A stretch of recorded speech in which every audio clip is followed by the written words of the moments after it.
Welcome to Point to Rise, your podcast that gives you permission to dream big, take messy action, and turn your talent into profit while turning your back on perfection. My name is Susanne, high performance and mindset coach, former international ballerina, profitable entrepreneur, and founder of Point to Rise, a movement designed to empower dancers. It is my mission to use my own story as an inspiration for today's generation of dancers. And now sit back, stretch, warm up, or sip your coffee and love learning how much it matters to point at yourself first to rise to all that you are capable of. Hey guys, thank you for coming on today. Christy, my darling, how are you? How was your week? Tell me. Great. There's a bit of reintegration going on after post-retreat because you go to that kind of environment and you feel like you have some shifts, and then you come home and you have to figure out how to integrate everything that you just shifted into day to day. So I honored that and allowed that to kind of merge. The soft launch of my Costa Rica retreat kicked off last week. So I'm super excited. This week is going to be the hard launch.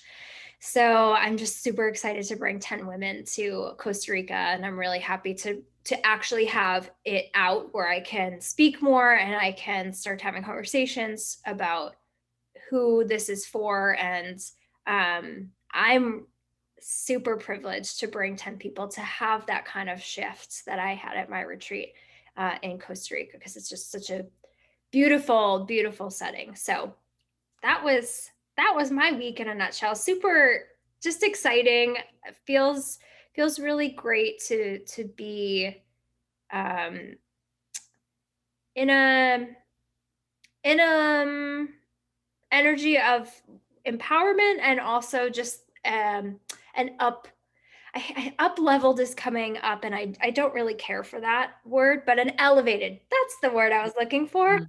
An elevated version of me, and really taking so much work that I have done on myself in these last few months into creating containers to serve others with. So it's starting now. I'm very excited. Oh, I love it. Yeah. How was your week? Reintegrating, I think is the word. How was my week? Let's just see. I think today in the gym, I finally actually understood the true meaning of what it means to be right here, right now, in the moment. And if you have been following me, I started working out again about 9-10 weeks ago. I was just tired of the fluff. I was tired of how I was feeling. And quite honestly, I was also tired of my stories. But making that decision to break through those stories was, I think, one of the more harder things that I've done so far, because those stories went deep. They went into, I'm not a runner. I hate running. I'm never going to run again because it is bad for me. And that comes from when I was 10 to 18 years old, when we had to run around the school twice a day, every day, regardless of the weather or your physical state or mental state for that matter. And I was just not that person anymore. Like, I did not want to feel all of the emotions that reminded me of then. So since I knew that I had to let go of a lot of things, that was definitely the first thing that I decided to let go of, because it felt really, really, really heavy. And I can proudly say that today, I would say I have officially let go of that I'm not a runner. I have been running 2 miles, 3 miles some days, consistently now.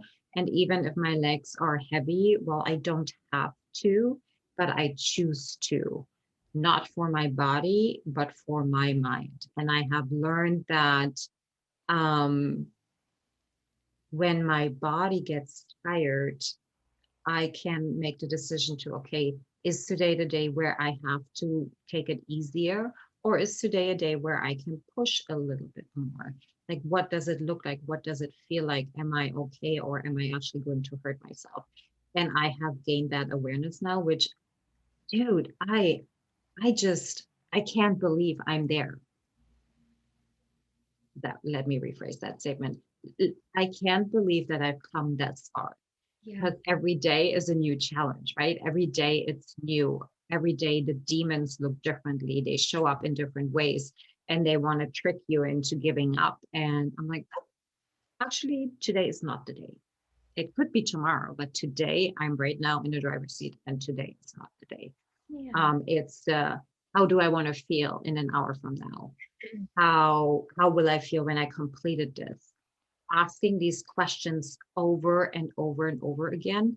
And I was just saying to my husband in the car, it's like, so I actually overcame something that my gut really despised. Mm.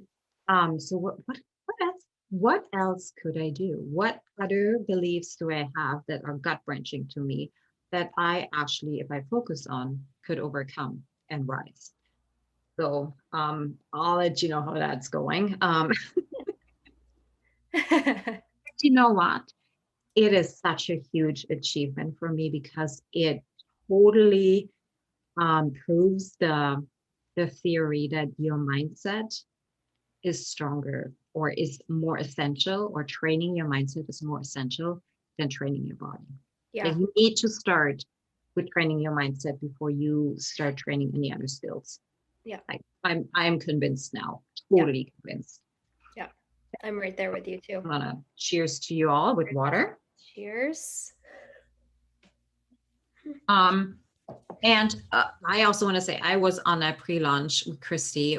She was talking about the about her retreat, and not only it sounds I don't know, magical, but I would say you could not get something like this for the price that it's offered at. I'm just going to Thank you. put this out here. So if you are ever considering going to Costa Rica and being taken care of, go connect with Christy, and she has all the details for you. Now, let's talk about our topic today. And this is a question that I have for you guys. Are you working in your business or are you working on your business? So I was in a clubhouse room with like Grant Cardone and all the real estate heroes out there. And they were talking about how to set up their day. And one of the questions that came up, and that was like the headline of the room, is, are you only working in your business or are you taking time to work on your business? And let's establish the difference first. So when we're saying as entrepreneurs, and as you know, Christy and I see performing artists, dancers being actually entrepreneurs. Because not only do you problem solve all the day, but you reinvent yourself, you're solving the problems, you're helping other people, you are in charge of your own career. Now, what does it mean to work in your business? In your business means that everything that is going on from, and I'm drawing from like entrepreneurial, is from connecting with customers to I don't know, making sure that emails are going out on the right time, to posting your social media. All of that is on your plate, and you're doing that on a consistent basis. That means you're working in your business. You're not taking time to plan. You're not taking time to take the bird's eye view from up above and see, okay, what is really going on? You're not able to see the details and perhaps things that are not working well. That all means you're working in your business. You are there, you're solving the problems by yourself. You are facilitating everything it takes to run your business. Now, when we're talking about artists and what does that look like when you're working in your business, is that you are facilitating everything yourself, meaning you take care of your body, you take care of your mental state, you're taking care of your classes, you're scheduling, you're scheduling your own days, your performances, and or you have other people hence the company, the choreographer, have that done for you, okay? And where that, and please bear with me and us while we're like putting this together and draw the parallels, where this becomes intriguing is, yes, you have to work in your business because you are your own business. I mean, you cannot hire somebody else to do the performance for you. I get that. That's you, that's your business. But you can hire other people, for example, to massage you, to take care of you, to cook for you, to clean for you, to do all the things that are not joy or money producing for you. Okay, so what would it look like? Or let's establish what it means when we're working on our business. So for me, working on a business is actually looking at the vision of your career, your business. Where do you want to be in 6 months, a year, 3 years, 5 years? Okay. Establishing it and making sure that every action that's being taken is actually working towards that vision. It is development. It's being very conscious of what you're letting in, what kind of content you are consuming, what kind of people you're surrounding yourself, and what you're putting in your brain, in your body, everything that you are. And how are you developing yourself so that you can expand with the expanding vision of your company and you can lead your business. So that for me is working on your business. Also looking at, okay, who do I need to hire to support me? What do I need to shine? What is my superpower?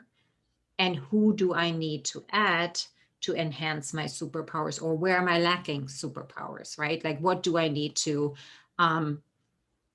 maybe install into my business in order to grow more? Now let's apply that with performing artists. Again, you cannot hire somebody to do your performances, but you can sit down with a coach or even with yourself in the beginning and actually look at where are you at right now and get really honest with yourself and see, where do you want to go? Meaning, okay, so I have this contract. I know I'm going to have another contract, or you are, under contract in a company. But is this really what you want? Is this where you want to go? Is this how you wanted your career to look like? Or are there other opportunities that you would like to take that you may be afraid of or don't feel worthy of? And what kind of work do you have to do in order to get there? And then understanding that you cannot do that work by yourself. It's just not, we're not meant to do it by ourselves. Then who do you have to bring into your circle of influence to get there? Who do you have to connect with? What kind of networks do you need to tap into? What can be taken off of your plate in order to have more energy so you can work on where you want to go and not at where you're at right now? Now, I can already feel the objections on, I'm an artist, I don't have money, I can't hire somebody. What if you could? Like, what would it look like? What if you could, for $100 a week, have somebody clean your apartment and do your laundry? So you don't have to put any energy into even thinking about that. Because remember, our energy, our willpower, it is not an endless resource. Like, you have to what do you say, Chrissy? You have to refill that cup over and over and over again. And that takes energy too. And if you don't have the energy to do even that, then you cannot live in your vision. You will just perpetually have less and less and less. So where was I? Holy moly. That was I can feel it right here. When you ask yourself, okay, maybe $100, maybe it's $300. If you don't feel you have that, then ask a different question. Say, okay, where can I get it from? What do I have to do to establish that kind of flexibility? That maybe is not a time to trade for money. Like, how can you maybe not right out front, but eventually have that as a passive stream of income, a second or third or fourth stream of income coming into your sphere, so you are able to be more flexible, so you're able to have more abilities and availability for yourself and for others, so you can actually have the best career you can. I found, and I'm gonna stop my ramble here, that this very detailed thinking actually was something that I was completely missing. My thought of being a good employee and a good artist was, okay, I have to show up at 10 o'clock, regardless on how I feel, on what I do. At 10 o'clock, I have to be in the studio, take class, have rehearsal till 2, then I have 4 hours of a break, and then I work from 6 till 9 p.m. And I just show up and do what I'm being told to do. Had I taken control of not only the time that I was in the studio, but of the time in between, to, okay, how can I support myself? How do I want to show up?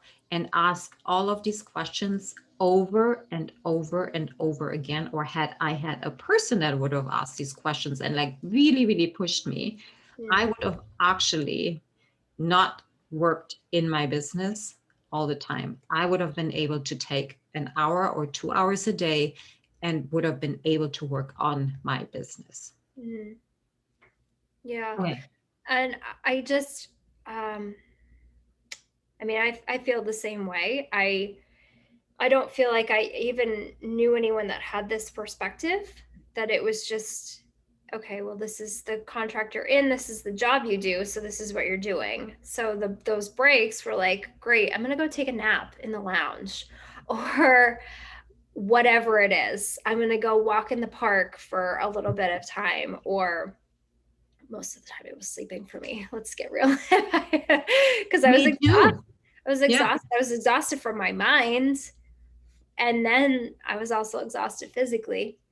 So I feel if it's an interesting reflection, because I never knew everything that you just said. I in my dance years, like, I never knew anybody that thought that way, that could Yeah, me even neither. like give me that perspective of what else, or what's a priority. So I could really easily say I don't have any money, but we sure went out every night after rehearsal or after every show, like literally. Yeah. So I had money to do that. So was that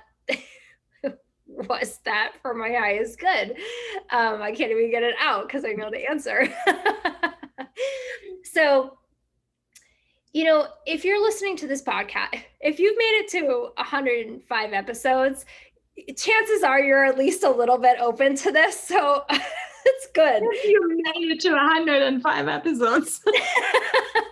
So if you have, and this at least some of what we talk about resonates with you, then where are the priorities? So even if money's tight, we all prioritize, because even everybody that doesn't make a ton of money still prioritizes, and it could be not for their best interest. Are you going out every day? Are you not cooking at home and spending money eating out? Like, even the littlest things like that add up. That, do you go to get a $6 coffee every day instead of making it at home? So, and I have also heard from people, well, that's the only thing I do for myself. I get that too. So we'll play all sides. Let's play that. Because I do see that too. And I can relate that I was one that would have argued that point too, of like, my Starbucks was overindulgent, but it was the one thing I did, because I didn't do things for myself, but I did that. So can it be once in a while? Can it not? Does it have to be every single day? Can it actually be something that you start to look forward to because it's more of a rarity or a once a week thing? versus an everyday thing? And then can there, that daily indulgence that's costing you $10 a pop that you could put towards something else that could free your energy in a different way, can you just reroute the indulgences and maybe like vary them up instead of them all going to the same thing? So for me, what came up when you were speaking about working on was, I wasn't even on that lens, but if you are, then the next step would be like, what are your priorities? What matters most? Is it going out every night and having those glasses of wine, or is it, you know, making an extra stream of income, or something that could just be taken off your plate that could give you more energy to show up in a better capacity in something in your life? So that's what came up for me. Mhm. Okay, let's talk about priorities, because that is definitely something that I had wrong. Yeah, me too. However, I mean, I am above the point where I was judging it. It's because that was my tribe. Yeah. Like, we were a boozy tribe. We drank, we smoked, we danced through the night, and we showed up at 10 o'clock the next morning in the studio. I mean, in the worst shape, and we still did it. However, had I made different choices, I would have definitely showed up differently, and I would have been able to work on my business and not just in my business. Yeah. In that red race. So funny that you're bringing that up. And I don't know if I shared that last week, but when I was with my family, with certain family members, we had a long conversation on how to change certain things in their life, and how unhappy they were, and how there never was enough money for, let's say, sending the kids to a private school, because we were complaining about the kids' schooling. And I said, well, actually, it's all just about shifting priorities. And I was like, what do you mean? It's like, well, so how much do you spend a week on cigarettes, and how much do you spend a week on the 2 cases of beer and all the booze that's in this house? Like, what's the actual value? And with that, if you were to cut it down, because it really is just numbing your existence right now, like, what would it actually look like? How much would you redirect fund-wise into being able to sending your kids to private school, or hiring a babysitter, or a nanny, or a day mother, how they're called? Mm-hmm. And the whole topic was just like plutonium in their mind. Like, how is that even possible? How can I was like, but you're complaining about a situation, but you're not willing to shift your priorities. And let's apply that very topic to, let's look at the artists. We're complaining about not having enough. We're complaining not having enough money. We're complaining about the directors being not nice. Sorry, another word came to mind and almost out of my mouth. Ooh, We're your reflexes were pristine. we're complaining about not getting the role. But what are you doing about it to shift your perspective? Are you just staying in your business and accepting whatever comes your way and like rolling with the homies? Or are you going to, I just love that, rolling with the homies. Loves that movie. Or are you going to step out of that and taking the approach of, okay, I am deciding to actually work on my business, because I know I'm my business. And how are you going to influence your own business?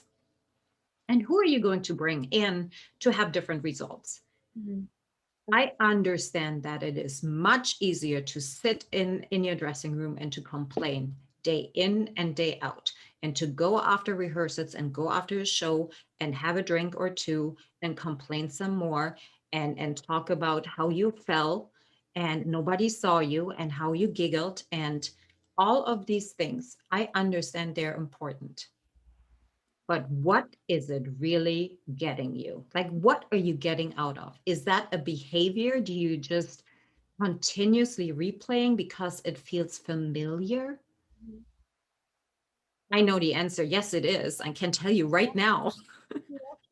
And getting out of that certain lifestyle is it's everything but easy, believe me. But making a choice, and it's not going to happen with like today.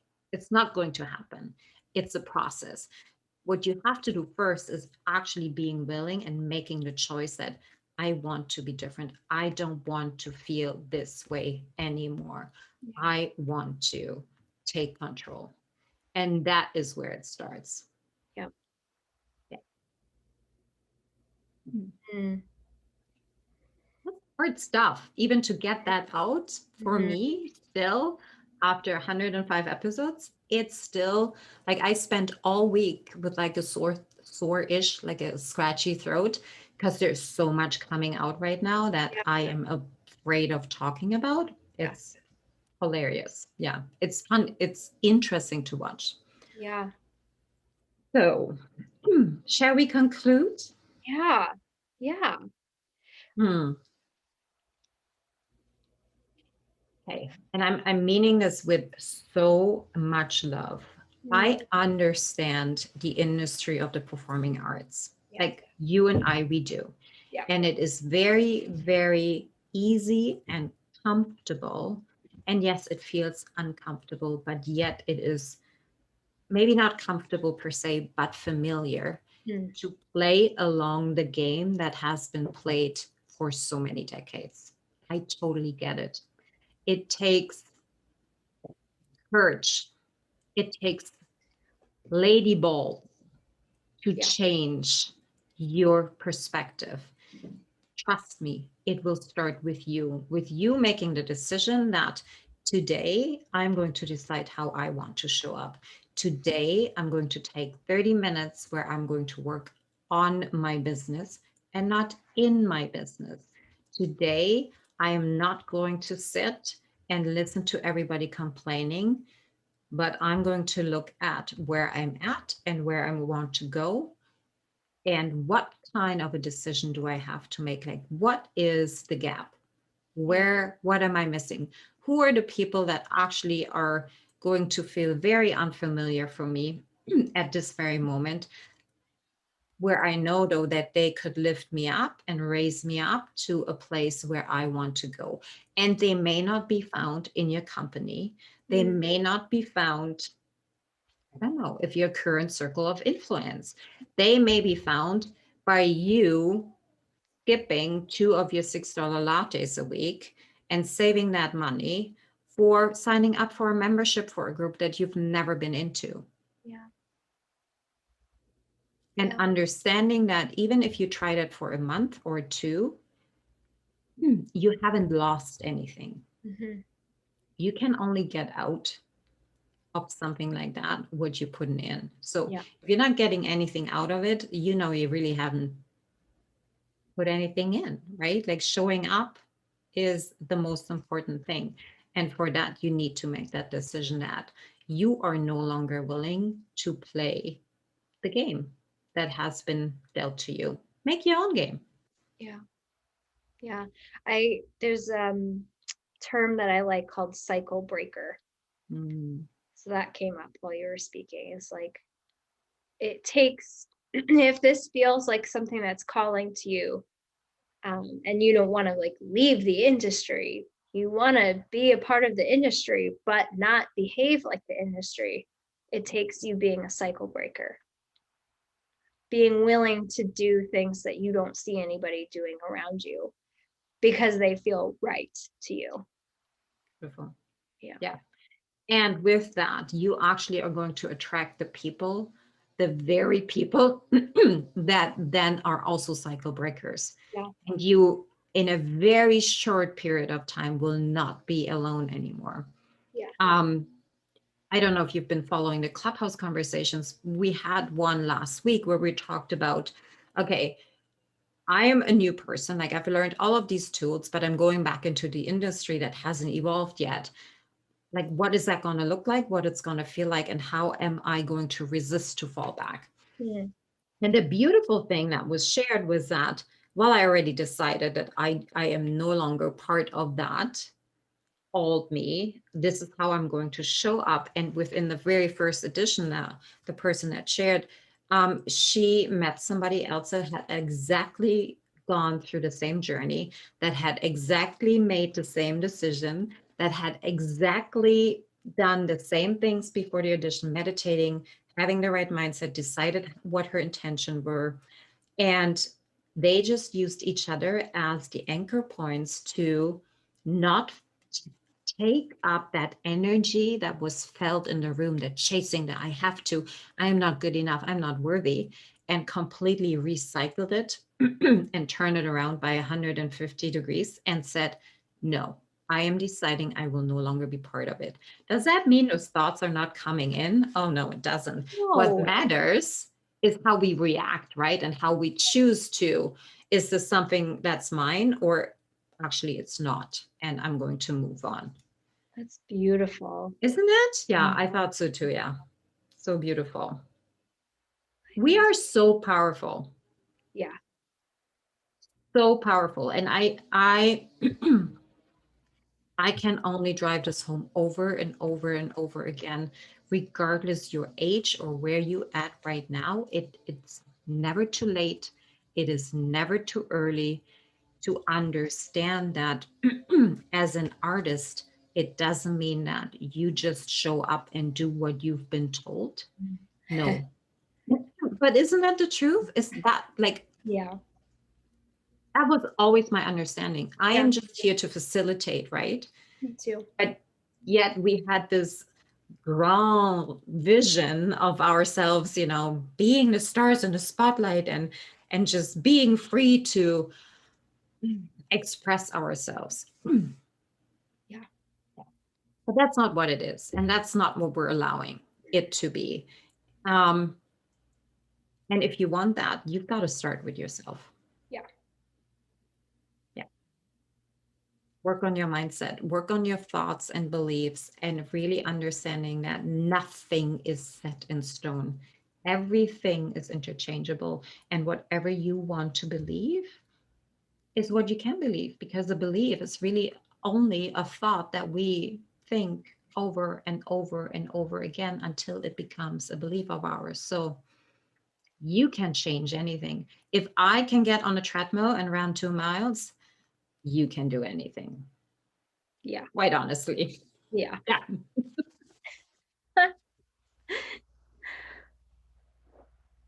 So step outside of your business, right? And work on your business too, not just in your business. Yeah.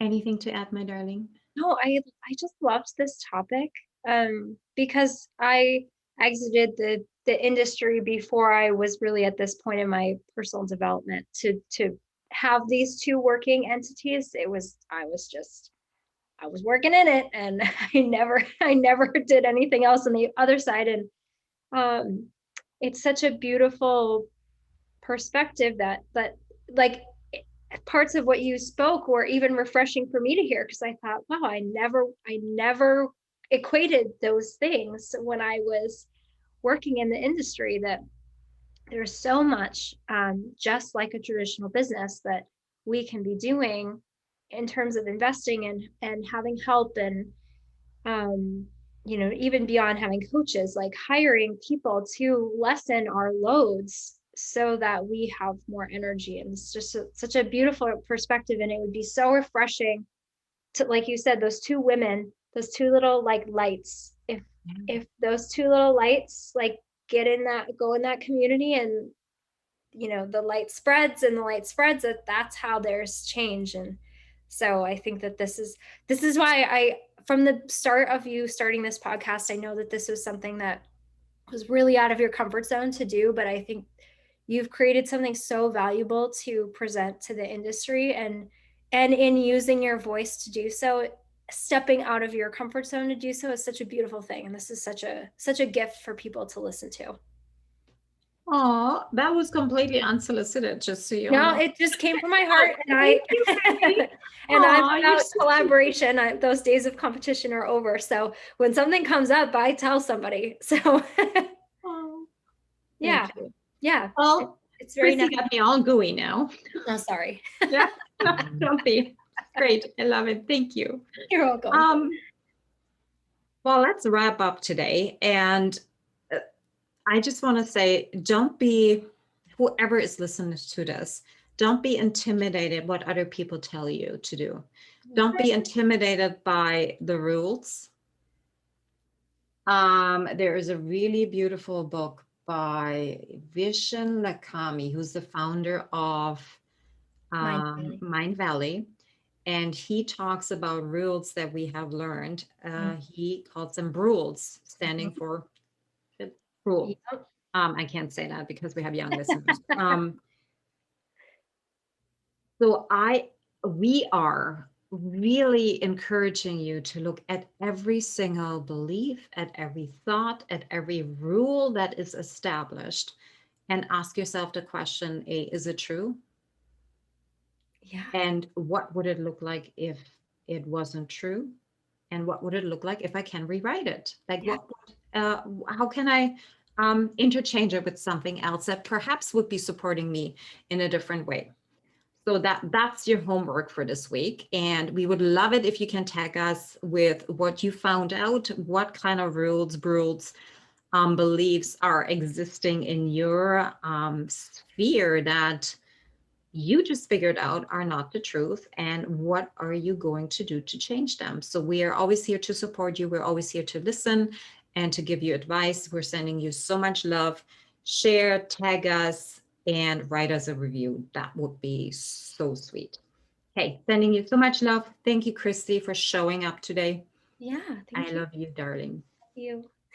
Bye, Bye, guys. guys. Thank you so much for listening. If this message resonates with you, please pass it on to someone who needs to hear this right now. And if you like what you've heard, your feedback will go a very long way. If you just take 30 seconds and leave me a 5-star review, that would mean the world to me. Till next time, point at yourself to rise to all that you are capable of.